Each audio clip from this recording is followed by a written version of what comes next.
Hey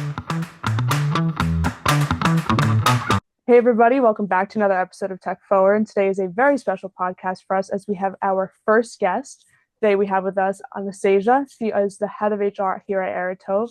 And today she's going to talk about GenAI and her opinions toward GenAI in the HR industry. I'm going to hand it off to Anastasia so she can tell us a little bit more about herself. Hi, everyone, and thank you so much for having me. My name is Anastasia, and I head HR and Operations Department here at Aretove. I've been with the company for 5.5 years, and it's an exciting journey with GenAI and seeing how we can implement new changes to our HR processes. So I'm very excited to be here and explore this topic in more detail. Awesome. Thank you so much for coming on today, Anastasia. Our first topic that I want to hit on today is about pain points that HR might see day to day. Gen AI usually, when implemented into business operations, is focused on improving something within the company. So facing some type of issue or pain point. So I'd love to hear your kind of take on how what type of pain points you might see on a day to day in HR and how Gen AI might be able to fix that. Absolutely, that's a great question. So definitely there are a few areas where Gen AI can help us.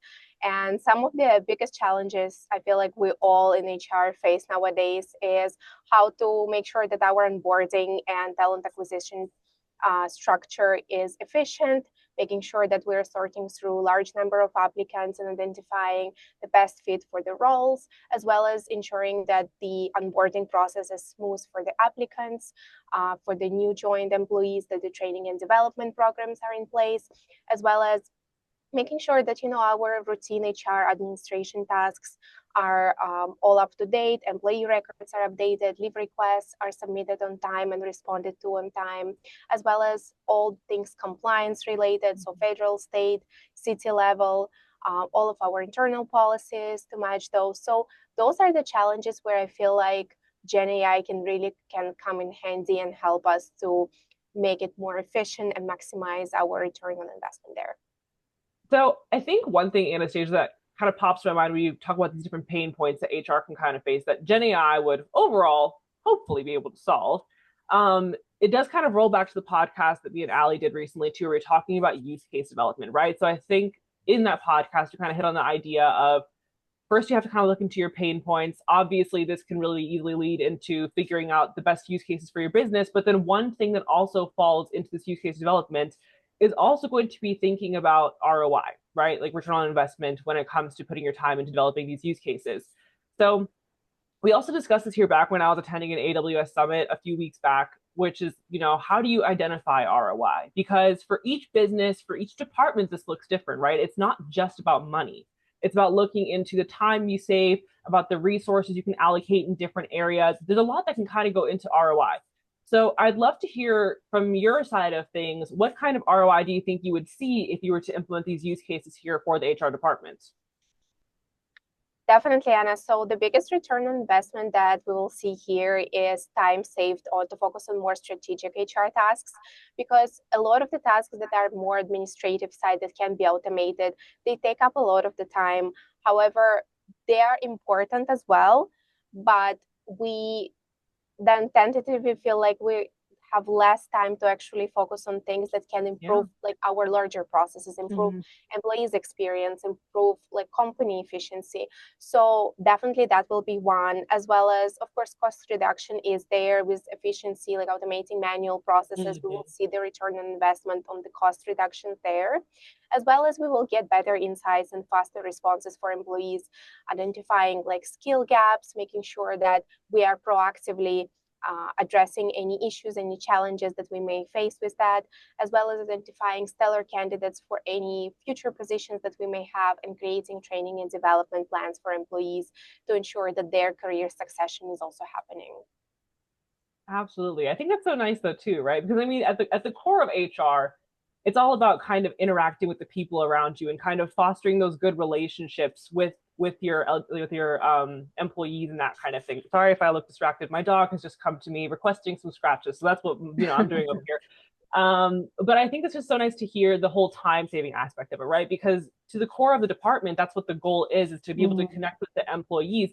But if you're bogged down by all these like administrative tasks and repetitive things you have to do, all very critical things to be doing as a department, but it does cut into the time that you'll be able to spend in helping your employees grow and like being able to address their needs and that kind of thing. So I think that's so huge, and it's so great to hear that that would be able to address that need, right, and address that kind of pain point that we face in terms of the time spent on repetitive things. So I think we have identified some areas where there could be ROI, right? So like the whole time saving aspect is so huge, but there is no ROI without a use case. And me and Ali have spent some time kind of thinking of use cases. I'm going to pass it off to her in just a second.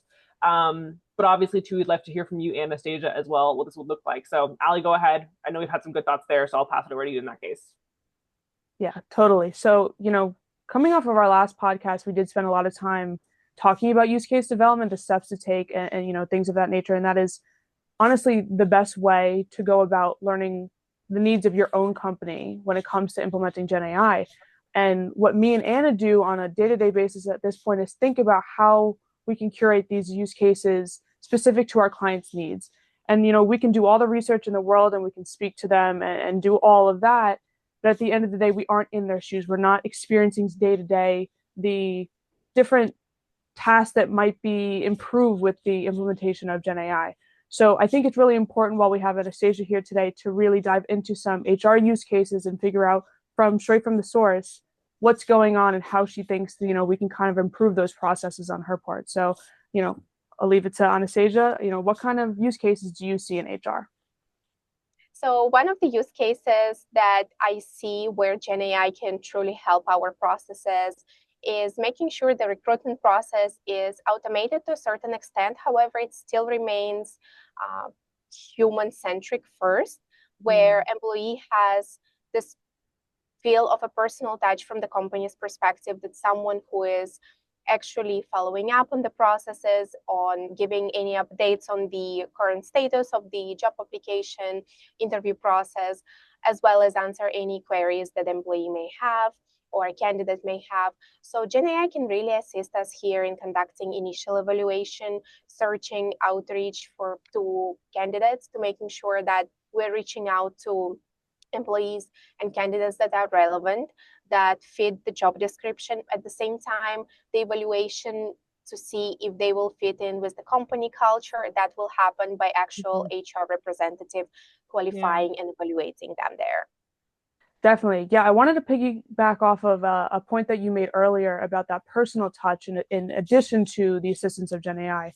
Brings me back to a conversation I actually had with a colleague this morning of mine who we were kind of talking about how it's this misconception that people think that Gen AI is going to be taking over positions and processes and daily tasks and things of that nature. And that's just kind of not the case. We're not here to replace. We're here to aid. We're here to, help out. So for you to kind of emphasize this personal aspect to HR, which, as we talked about before, is so important, especially in the recruiting process, it's really vital for people to understand that along with the implementation of Gen AI comes with, person to person assistance with it. There is that human touch to it. So I'm really happy that you brought that up. Yeah, so definitely automating personalized emails and creating templates, that's something that Gen AI can definitely help us. However, the evaluation process and conducting the interviews, that's something that the HR representative will do. And that will definitely show how Gen AI will not replace an HR representative or will not replace a function. It will just enhance it. It will make your experience better, employees' experience better, and will help the company overall to have spent their time and efforts in more strategic tasks. Yeah, absolutely. So from what I'm kind of hearing too, the whole goal is like for these smaller, more minute things, just they take time, right? They do take time. It's realistic. The whole goal is to have Gen AI kind of be able to step in, help out in those areas, and then we're able to kind of put our pieces in where we need to as humans, right? Which is a really, really important thing that you guys both highlighted. That's never going to go away. And then one thing that also kind of pops into my mind, and this is kind of, going off some conversations that me and Ali had, is the whole job description generation process, because I can only imagine that takes time, like you have to talk to person A and person B and collect information, and then you have to put it in a cohesive manner and like make sure that what you're asking is like realistic too. So any thoughts on how Gen AI can kind of pop into the whole job description generation process?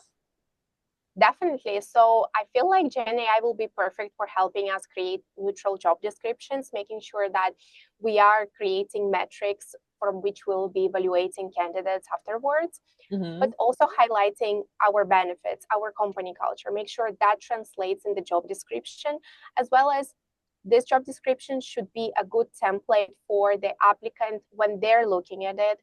Is this a good fit for me? Is this something that I feel like I can strive in? So definitely creating like more structured job description and suggesting some additional recommendations or adjustments to any educational background, maybe specific skills, soft skills specifically, that can definitely be very helpful for us. Absolutely. And I feel like there are some skills that you can come into the job with, right? Like there's obviously skills that you can kind of, as a person you have, and I love that. But there are some that have to be taught, right? There's like some training that has to go into it and development too. But I think that building out this training can be also a very laborious thing to do. Important, but also laborious. So thoughts on how that could kind of work out nicely too with the whole training and development side of things? Absolutely. And I think training and development is one of the most important parts of the whole onboarding process. And then it continues on as the employee keeps getting more experience, keeps getting into new areas in their job. So training and development will be very important. And that's just where we can use Gen AI to make sure that we personalize it, create specific content creation for any LMS platforms that we use, make sure that we gamify it, create interactive items so it will fit more with how the learning processes are for different generations or different groups of people. For example, some generations are more prone to more interactive content, and others prefer more traditional way of learning.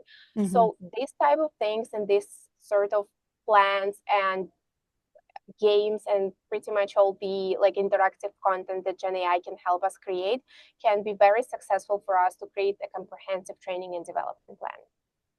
Yeah, I think that's really nice too, because I mean, I think back on like whenever I have interviews, right? Like I'll be interviewing someone, and one question that I ask, it's so important, is like, what's your learning style, right? Because it's so varied per person that you talk to, right? But obviously, it's critical to be able to ensure that they are able to learn efficiently.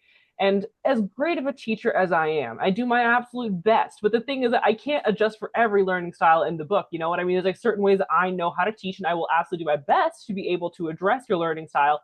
But I really just think that for even just beyond the HR department, for anybody else who's doing any kind of onboarding, any kind of training, this would be such a critical piece, because that way too they know for a fact and they have that like assurance that the person that is being trained is really being catered to in the best possible way for them. So completely agree, it's going to be a really, really big one for sure going into the future. Absolutely. And I think also what will be very helpful is to have different sources of where the knowledge is going to be coming from. Yeah. So it's good sometimes to have some learning materials, more of like educational videos. But I feel like most of us learn best when we start doing things, we start practicing. 100%. So those type of LMS courses that will help us to actually practice, create real life scenarios, as well as add more like sessions, educational sessions with our mentors, our team members that can add to that. So I think a combination of all those things will truly have a great and more comprehensive training and development process. Okay, well, Anastasia, I think we've hit the threshold right here, but we appreciate you being on this podcast today, right? Because again, as Ali hit on, we can think about it as people in our position. We can speculate all we want to, but we're not going to be able to get the perspective of someone in your department until we talk to someone in the department, right? So we really appreciate you taking out the time today to meet with us, to chat with us. So, thank you so much for the time. We really appreciate it. But yeah, I think that wraps it up. Is there anything else we want to hit on today, ladies, or are we good to go? I think that was great. Thank you so much for having me again. And it's been a great discussion on Gen AI, and I'm looking forward to new episodes of the podcast. Absolutely. So, piggybacking off that, be sure to tune in for our next episode. And if you have any questions, any thoughts you want to share, dear listener, on our podcast, feel free to shoot us an email at podcast@solutions.aretove.com. We'll be sure to address it. But in the meantime, thank you so much. We'll talk to you soon. Thank you. Bye-bye.